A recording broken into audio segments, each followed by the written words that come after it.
அஸ்வின்ஸ் இனிப்பு காரம் பேக்கரி மற்றும் சைவ உணவகம். நெல்லை வண்ணாரப்பேட்டையில் குடிக்க தண்ணீர் கேட்பதை போல முன்னாள் காங்கிரஸ் நிர்வாகியின் வீட்டிற்குள் நுழைந்த ஹெல்மெட் கொள்ளையர்கள் மூதாட்டியின் கை கால்களை கட்டி வைத்து 12 சவரன் தங்க நகைகளை பறித்து சென்ற சம்பவம் பெரும் பரபரப்பை ஏற்படுத்தியுள்ளது. பார்த்துக்கிட்டு இருக்கேன், காப்பியை குடிச்சுக்கிட்டே பார்த்துக்கிட்டு இருக்கேன். இந்த பக்கம் பைக்கை நெரிச்சிட்டு 2 பேரையும் முன்ன வச்சான். காப்பி கையில் இருக்கு.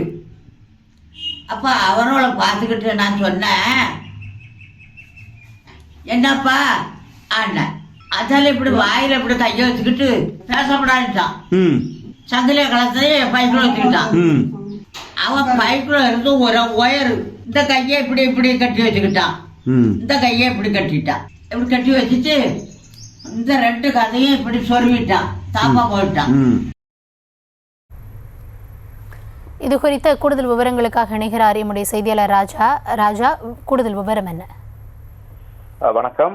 நெல்லை வண்ணாரப்பேட்டை அப்பர் சுவாமி தெருவைச் சேர்ந்த முன்னாள் காங்கிரஸ் நிர்வாகி வேணுகோபால் மனைவி முத்துலட்சுமி இவர் வீட்டு வாசல் நின்று கொண்டிருந்தார்.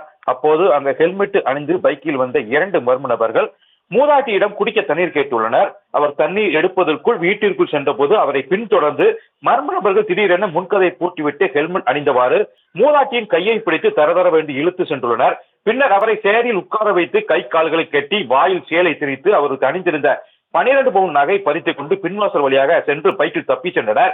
இதன் மதிப்பு சுமார் 6 லட்சம் ஆகும். சிறிது நேரம் கழித்து மூதாட்டி கட்டிகளை அவருக்கு உணவு நிலையம் அக்கப்பக்கமும் தெரிவித்தனர். இதை அறிந்த நெல்லை மாநகர காவல்துறையினர் வழக்கு பதிவு செய்து விசாரணை நடத்தி வருகின்றனர்.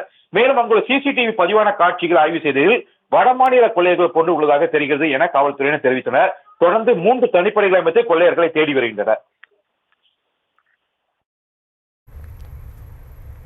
விவரங்களுக்கு நன்றி ராஜா.